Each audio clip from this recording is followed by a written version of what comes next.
are watching खबर face to face.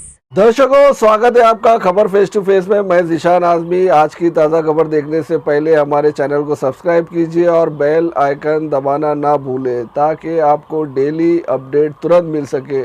आइए देखते हैं आज की ताज़ा खबर।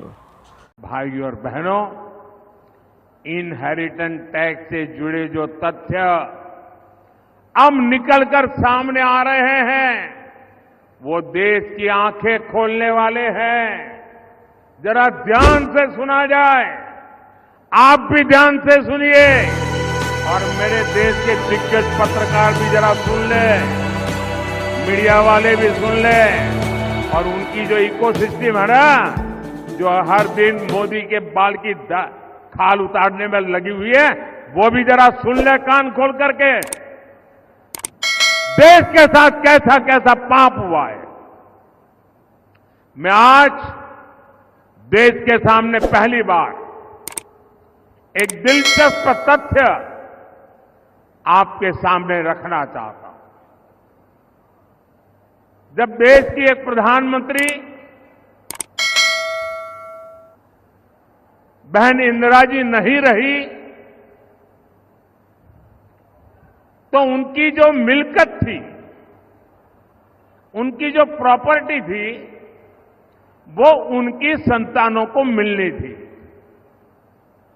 लेकिन पहले ऐसा कानून था कि वो उनको मिलने से पहले एक हिस्सा सरकार ले लेती थी। कांग्रेस ने पहले ऐसा कानून बनाया था।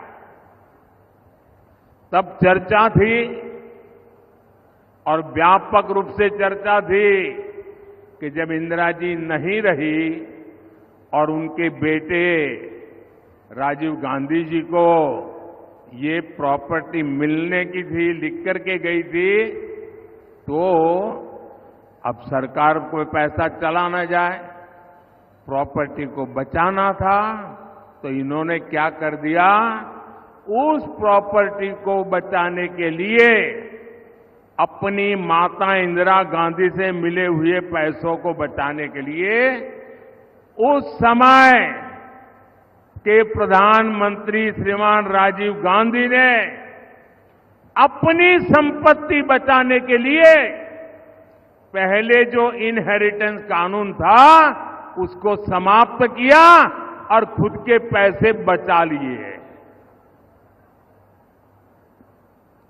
खुद पर आई तो कानून हटा दिया और अब वहां मामला निपट गया तो आज फिर सत्ता पाने के लालच में ये लोग वही कानून ज्यादा कड़ाई से वापस लाना चाहते हैं। बिना टैक्स के अपने परिवार की चार पीढ़ियों की अकूत धन दौलत हासिल करने के बाद अब ये लोग आप जैसे सामान्य मानवी की विरासत, आपकी मेहनत की कमाई, जो आपने अपने बच्चों के लिए बचत करके रखा है, उस पर टैक्स लगा करके आधी संपत्ति लूटना चाहते हैं। 19 साल की उम्र में जब मैं अपने शहीद पिताजी के टुकड़े घर लाई तो मैं नाराज थी इस देश से। मैं नाराज थी। मेरे दिल में यह भावना थी, मैंने अपने पिता को भेजा, तुम्हारा काम था सुरक्षित रखना। मैंने अपने पिता को हिफाजत से तुम्हारे पास भेजा और तुमने ये टुकड़े लौटा दिए मुझे, और वो टुकड़े इस झंडे में लपेटे हुए थे, देश के झंडे में। मैं नाराज थी। मैं समझती हूं शहादत की का क्या मतलब है। जैसे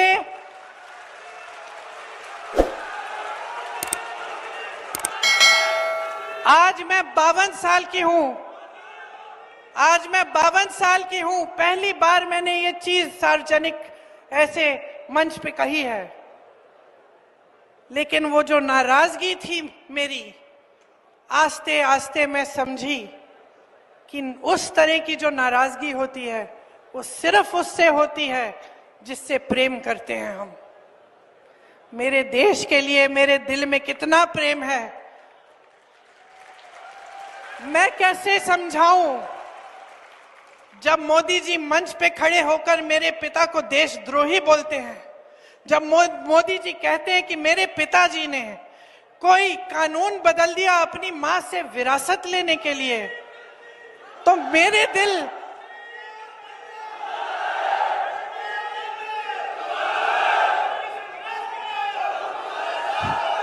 तो मोदी जी इस बात को समझ नहीं पाएंगे कि मेरे पिताजी को विरासत में धन दौलत नहीं मिली, मेरे पिताजी को विरासत में शहादत की भावना मिली। आप समझ सकते हैं, आप समझ सकते हैं। इस देश के किसान हो, इस देश की मिट्टी आपने सींची है अपने पसीने से, अपने इतने बेटे भेजे हैं सरहद पे। जब आपके बेटे शहीद होते हैं इस देश के लिए, तो मैं जानती हूं कि आपके दिल में क्या भावना है, क्योंकि वही भावना मेरे दिल में है। जो पुलवामा के शहीद हैं, जब वो हुआ, पुलवामा का हुआ, उनमें से कुछ परिवार यूपी के थे।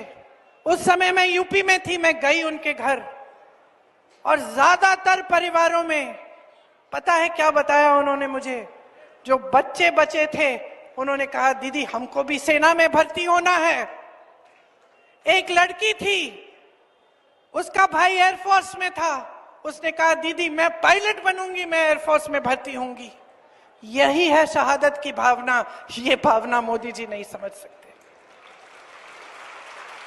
जो मोदी जी इंदिरा गांधी जैसी एक शहीद के बारे में उल्टी सीधी बातें करते हैं, जो मोदी जी इस भावना को देख के सिर्फ परिवारवाद देखते हैं लेकिन देशभक्ति नहीं देखते, देश की सेवा नहीं देखते, वो इस भावना को नहीं समझ सकते।